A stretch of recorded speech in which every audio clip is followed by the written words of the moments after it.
नमस्कार मित्रांनो, मोहक मराठी कथा या यूट्यूब चॅनलवर आपले मनपूर्वक स्वागत आहे। यात तुम्हाला नवनवीन कथा ऐकायला मिळतील। जर तुम्हाला मी सांगितलेल्या कथा आवडत असतील तर माझ्या कथांना लाईक आणि सबस्क्राईब करा आणि नवनवीन कथांचा आनंद घ्या।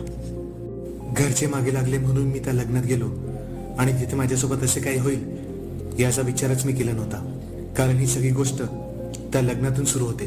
तर झाले असे की आमच्या एका जवळच्या नातेवाईकाचे लग्न होते। जाणे गरजेचे होते मला माहित होते, पण मला सुट्ट्या काही मिळणार नव्हत्या। पण माझ्या बायकोचा इतका आग्रह होता की शेवटी हो नाही करत मी लग्नाला जायला तयार झालो। आणि लग्न म्हणजे नातेवाईकांच्या भेटीगाठी, नवीन नवीन लोकांचा परिचय, तसेच त्या लग्नात एक नवीन ओळख झाली। ती जवळपास 30 ते 35 वर्षाची असावी। तिचे नाव होते रीमा। ती माझ्या बायकोच्याच नात्यातली होती। आमच्या सर्व नातेवाईकांमध्ये ती उठून दिसायची।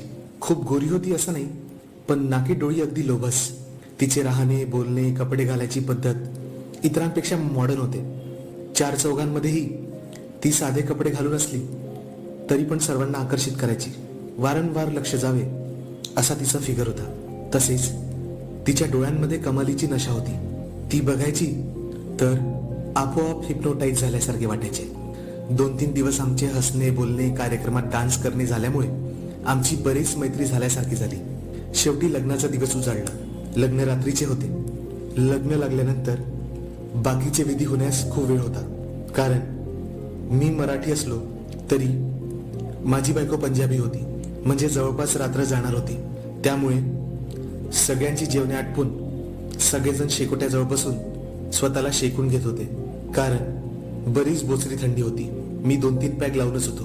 तेवढ्यात माझ्या बायकोची चुलत ताई माझ्या जवळ आली आणि मला म्हणाली की आपल्या एका नातेवाईकाला त्यांच्या घरी नेऊन परत घेऊन यायचे आहे, तर तुम्ही तुमच्या कारने त्यांना घेऊन जाल आणि परत घेऊन याल का?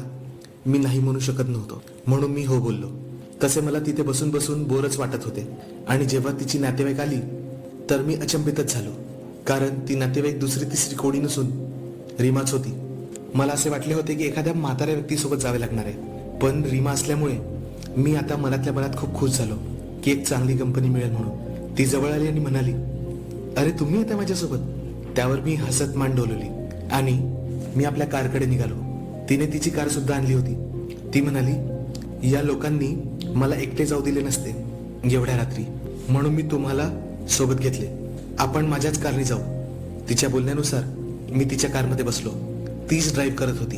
छोट्या शहरातले रस्ते अगदी रुंद असतात आणि ती तिथलीच लोकल असल्यामुळे तिला सर्व रस्ते माहीत होते। गाडीत बसताना मी पाण्याच्या बॉटलमध्ये वोडका मिक्स करून आणली होती आणि टाइमपास म्हणून एक एक घोट पित होतो। कदाचित तिच्यात ते लक्षात आले आणि ती म्हणाली, मलाही 1-2 सीट दिले तर चालेल, असे म्हणत ती हसली। मी अचंबित होऊन तिच्याकडे पाहत होतो, कारण आमची ओळखी नवीच होती आणि मुळात ही मॉडर्न विचारायची असल्यामुळे तिला काही ऑकवर्ड वाटत नव्हतं आणि तिला हे सगळं चालत असावं। पण मी तिला म्हणालो की माझी बॉटल उष्टी आहे। त्यावर ती मला म्हणाली, ड्रिंक्समध्ये सगळं चालतं हो। असे म्हणत गाडी चालवता चालवताच तिने माझ्या बॉटलमधून 4-5 घोट घेतले आणि आम्ही बोलत बोलत पुढे निघालो। 15-20 मिनिटातच आम्ही तिच्या घराजवळ पोहोचलो। तिने पोर्चमध्ये गाडी पार्क केली। घरी कोणीच नव्हते, कारण तिचा नवरा कामानिमित्त दुसऱ्या शहरात गेला होता, त्यामुळे तो लग्नाला आला नव्हता आणि ती एकटीच आली होती। ती मला म्हणाली, मला फक्त 15-20 मिनिटे द्या, मी लगेच चेंज करून येते, मग आपण परत निघूया। तोपर्यंत तुम्ही एक चहा घ्याल का? मी म्हणालो, नाही, आत्ताच आपण वोडका प्यालो आहे, चहा प्यायला मजा येणार नाही। त्यावर ती म्हणाली, मग असं करा, आमच्या घरी विस्की आणि वोडकाच्या बॉटल आहे, जर तुम्हाला 1-2 पॅक घ्यायचे आहे तर तुम्ही घेऊ शकता। आता तिच्यासोबत एवढ्या वेळ बोलल्यामुळे मी कम्फर्टेबल झालो होतो, म्हणून मी लगेच होकार दिला। आम्ही दोघेही तिच्या घरात शिरलो। मी हॉलमध्ये बसलो। तिने मला थंड पाण्याची बाटली आणि काही फरसाण व एक ग्लास दिला आणि बोटाच्या इशाऱ्याने बॉटल कुठे ठेवले आहेत ते दाखवले आणि म्हणाली, एक ड्रिंक माझ्यासाठी पण बनवून ठेवा, मी रेडी होऊन आल्यावर घेऊन आपण निघूया। मला तिचा हा मोकळा स्वभाव फार आवडला होता, कारण मी शहरात राहून होतो आणि इकडे छोट्या जागी आपल्या लेवलची लोक नव्हती। पण रीमा अगदी माझ्या विचारांशी मिळती जुळती होती। माझी बायको सुद्धा तिच्या समोर बरीच गावरान वाटायची। मी ठरवले की 2 पॅक घेऊया, आता एक आणि रीमा सोबत एक। त्यानुसार मी आपला एक पॅक घेतला. डोक्यात जरा शिरशिरी आली होती. आता मी रीमा चेंज करून यायची वाट पाहत होतो. तेवढ्यात मला रीमाचा आवाज आला. ती मला बोलवत होती. मी परत खात्री केली आणि सरळ तिच्या बेडरूमचा दरवाजा वाजवत आत शिरलो. समोरचे दृश्य पाहून तर मी थक्कच होऊन गेलो होतो, कारण ती पाठमोरी उभी होती आणि तिच्या ब्लाऊजची चेन लावण्याचा प्रयत्न करत होती. कदाचित ते अटकले होते, पण त्यामुळे पाठीमागून दिसणारी तिची गोरी गरगरीत पाठ मला वेड लावत होती. मी तिच्या जवळ जाऊन म्हणालो, काय झाले? तर ती मला म्हणाली, बघा ना, चेन अटकली आहे, तुम्ही प्लीज लावून देऊ शकता का? तिने समोरून स्वतःला टॉवेलने झाकले होते. आरशातून मी ते पाहू शकत होतो. मी जरा कचरतच होतो. तिचा परत आवाज आला, काढून देता ना? मी भानावर आलो आणि माझे हात थरथरतच समोर सरसावू लागले, कारण माझ्या बायको व्यतिरिक्त पहिल्यांदाच मी कोणाच्या तरी पाठीला स्पर्श करणार होतो. मी माझ्या हाताने 2-3 वेळा चेन वर खाली करून पाहिली, पण ती काही झाली नाही. शेवटी मी जवळ जाऊन पाहिले तेव्हा कळले की चेन तुटली आहे. तिला तोडूनच बाहेर काढावी लागेल. मी तिला विचारले, तुझ्या घरी पक्कड आहे का? तर तिने मला बोटांनी इशारा करून कपाटावर ठेवलेला बॉक्स दाखवला. मी लगेच तिथून एक पकड काढली. झिप काढायचा प्रयत्न करू लागलो. असे करताना मला तिच्या दोन्ही खांद्यावर हात ठेवून तिला उजेडाकडे सरकावे लागले आणि चेन काढण्याच्या प्रयत्नात माझ्या बोटांना तिच्या उघड्या कोमल पाठीचा स्पर्श झाला. माझ्यात एक करंट संचारू लागला होता. माझे प्रयत्न कामात आले आणि ती चेन निघाली. पण असे करताना आता पाठीचा पूर्ण भाग उघडा पडला होता आणि माझी नजर तिथेच खिळून पडली होती. तोंडातली लाळ गिळत मी ते दृश्य अनुभवत होतो. पण जसे मी वळून हॉलमध्ये जायला निघालो तसेच रीमा बोलली, थँक्यू सो मच. पण फक्त थँक्यूवरच तुमचे भागेल का? तुम्हाला बक्षीस नकोय का? मी तिच्याकडे बघतच राहिलो. तेवढ्यात तिने एका क्षणात झाकलेला टॉवेल ओढून घेतला आणि वरून संपूर्ण मोकळी झाली. त्यामुळे तिचे टरारलेले यौवन माझ्या नजरेत भिडले. या अचानक झालेल्या घटनेसाठी मी तयार नव्हतो. मी शॉक झालो आणि एकदम गोंधळल्यासारखा करत होतो. ती म्हणाली, अहो, इतके पण भोळेपणाचा आव आणू नका. असे म्हणत तिने माझे दोन्ही हात पकडले आणि तशीच पाठमोरी असताना स्वतःवर आणून धरले. त्यामुळे मात्र आता माझा ताबा सुटला होता. माझे हात आता आपोआप सळसळू लागले होते. मी तिला म्हणालो, खूप थंडी आहे, काहीतरी घालून घे. ती म्हणाली, तुम्ही लग्नात सगळ्यामध्ये अगदी उठून दिसत होते. मी तेव्हाच ठरवले होते की तुम्हाला भेटायचे, पण माझे नशीब म्हणा की काय, तुम्ही असे माझ्या पुढ्यात आलात. आता तर माझीच मर्जी चालेल. मला वाटेल ते मी करील. तिच्या या बोलण्यावर मी आपली पकड आणखी घट्ट करून म्हणालो, तुझ्यावर भाळून मी कधीचाच तुझा गुलाम झालोय. तुला वाटेल तू ते माझं करू शकते. ती खट्याळपणे म्हणाली, तुम्ही दिसता तितके भोळे नाहीत. मी म्हणालो, हा सर्व तुझ्या नजरेचा असर आहे. तुझ्यावर लग्नात आल्यापासूनच चोरटी नजर ठेवणे मी. कदाचित तुलाच कळलं नाही. सांग, आज तुझी मी काय काय इच्छा पूर्ण करू. असे म्हणत मी तिच्या आणखी जवळ आलो आणि आपले ओठ तिच्या ओठांजवळ नेले. ती मागे सरकत म्हणाली, नाही नाही, असे काही करू नका ज्याने माझा मेकअप खराब होईल. मी म्हटलो, लिपस्टिक तर तू परत लावूच शकते ना, मॅचिंग रंगाची. माझ्या या उत्तराने आता पूर्ण मोहित होऊन ती अलगत माझ्या मिठीत आली. मी म्हटले, अगं पाहून, नाहीतर तुझ्या लिपस्टिकचे डाग माझा शर्ट खराब करतील. मग काय, कोट तर मी आधीच काढून फेकला होता. शर्टची कसर रीमाने स्वतःच्या हाताने पूर्ण केली. आता थांबायला काहीच नव्हते. पुढच्या क्षणी आम्ही एकमेकांच्या आलिंगनात होतो आणि चुंबनात गुंतून गेलो होतो. रीमा सुद्धा अतिशय उतावीळपणे मला साथ देत होती. वाटत होते की आम्ही जुन्या काळचे कपल आहे आणि खूप दिवसांनी एकमेकांना भेटत आहोत. चेहऱ्याचा मेकअप खराब होऊ नये याची काळजी तर मला घ्यायचीच होती. उत्कटतेने मी तिच्या यौवनांचा प्याला आपल्या ओठाशी धरला आणि तिची आर्त शिसारी मला ऐकू आली. ती आता पूर्णपणे तापली होती आणि मी सुद्धा. तिने जो घागरा घातला होता तो सुद्धा चेनवाला होता. त्याची चेन मला काही नेमकी सापडत नव्हती. तिला कदाचित माझी अडचण कळली असावी, कारण तिने ती अडचण दूर केली.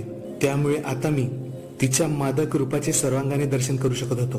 ती तर मोकळी झाली, पण मी आताही बंधनात होतो. रीमाला मला तसे बघणे कदाचित भावले नाही. तिचा हात पटकन माझ्या पॅन्टशी आला आणि दुसऱ्या क्षणी मी सुद्धा तिच्यात सामील झालो.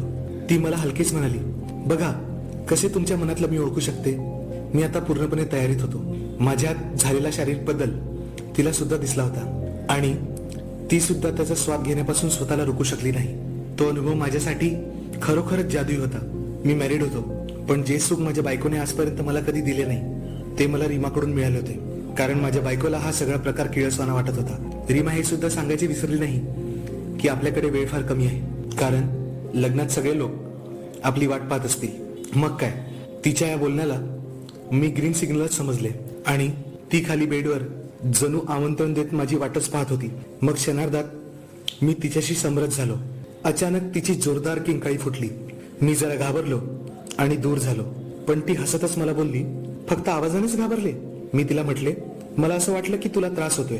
ती म्हणाली, हा एक असा त्रास आहे जो प्रत्येक स्त्रीला हवाहवासा असतो. तिच्या या बोलण्याने कदाचित माझा पुरुषी अहंकार खवळला होता. मग मी कशाचीच पर्वा न करता तुटून पडलो. अक्षरशः किंकाळ्यांनी ती रूम दणवून सोडली. तिच्या दोन्ही पायांनी तिने मला जखडून ठेवले होते.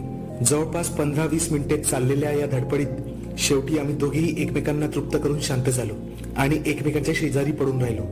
पण लग्नात जायचे हे लक्षात येतात आम्ही परत भानावर आलो.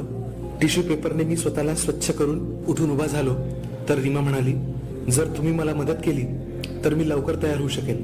असे म्हणत ती लाजेने माझ्याकडे बघू लागली. मी म्हणालो, मॅडम, आपला नौकर तुमच्या सेवेत सदैव हजर आहे. मला स्वतःला फक्त 1 मिनिटात तयार होऊ दे. मी तयार होईस्तोवर रीमा वॉशरूम मधून फ्रेश होऊन आली.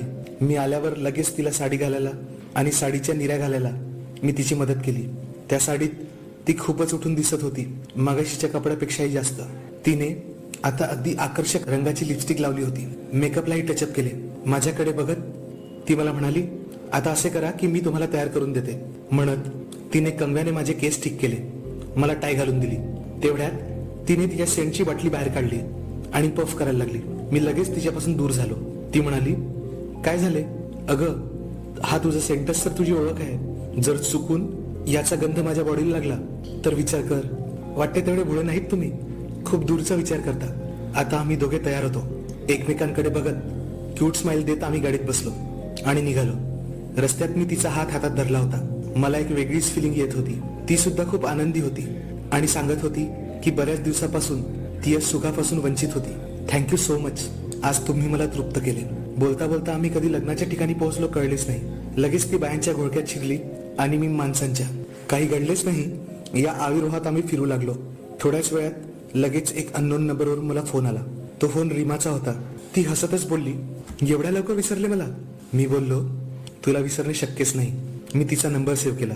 लग्न संपले. मी आपल्या गावी सुद्धा परत आलो. पण रीमा सोबतचा तो प्रसंग सदैव माझ्या डोळ्यात फिरत राहिला. पण काही महिने असेच गेले. एकदा असाच रीमाचा फोन आला.